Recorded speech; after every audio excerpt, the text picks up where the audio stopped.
Hello বন্ধুরা, আমি Sudip and welcome to filmy detect. এখন আমরা কথা বলবো বড়ে মিয়াঁ ছোটে মিয়াঁর ট্রেলার নিয়ে, যেটা ঈদে রিলিজ করতে চলেছে। একটা huge commercial cinema, huge budgeted cinema.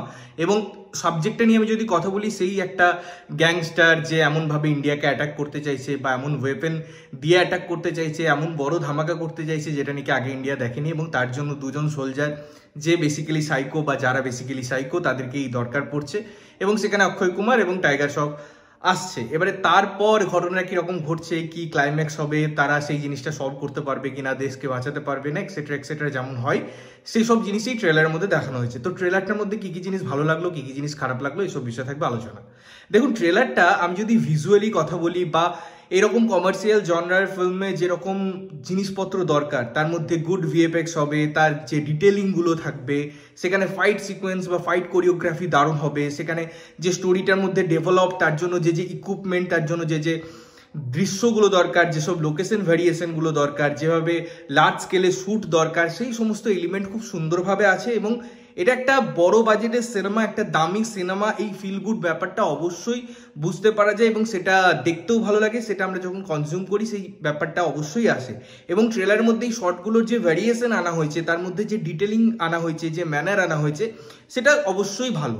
But এই জিনিসটা ছাড়া এই ট্রেলারটা আমার মনে হয় সেরকমভাবে আর কিছু প্রাপ্তি দেয় না। তার কারণ হচ্ছে ট্রেলারটা ইটসেলফ খুব বড়, তার ফলে অনেকগুলো জিনিস, ইনফ্যাক্ট ক্লাইম্যাক্সেরও কিছু দৃশ্য আমাদেরকে দেখিয়ে দেওয়া হয়, যেটা আমার মনে হয় সন্তর্পণে অ্যাভয়েড করা উচিত ছিল। বিকজ সব কিছুই যদি আমি ট্রেলারে দেখে নিই, তাহলে সিনেমার মধ্যে আর কি প্রাপ্তি থাকবে।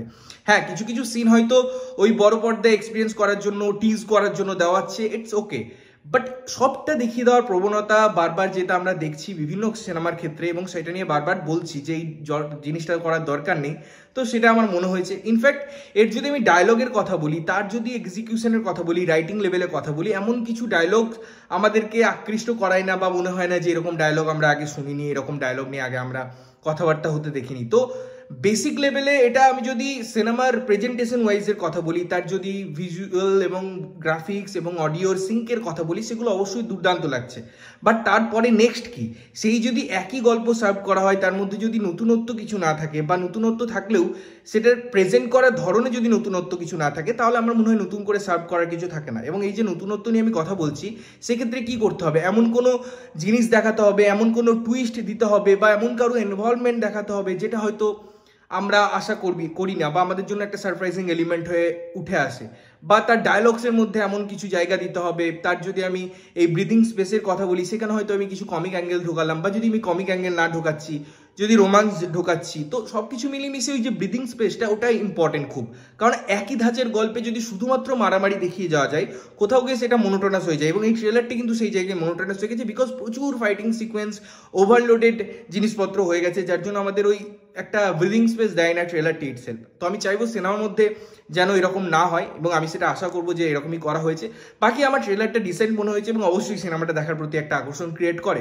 তোমাদের কেমন লাগলো ট্রেলারটা অবশ্যই কমেন্ট করে জানিও। ততক্ষণের জন্য ভালো থাকবে, সুস্থ থাকবে, এবং সবসময় ভালো জিনিস দেখবে। চ্যানেল প্রথমবার দেখছো, লাইক কমেন্ট শেয়ার করতে হবে, সাবস্ক্রাইব করতে হবে, যাতে প্রত্যেক নোটিফিকেশন তোমাদের কাছে পৌঁছায়। ততক্ষণের জন্য টাটা।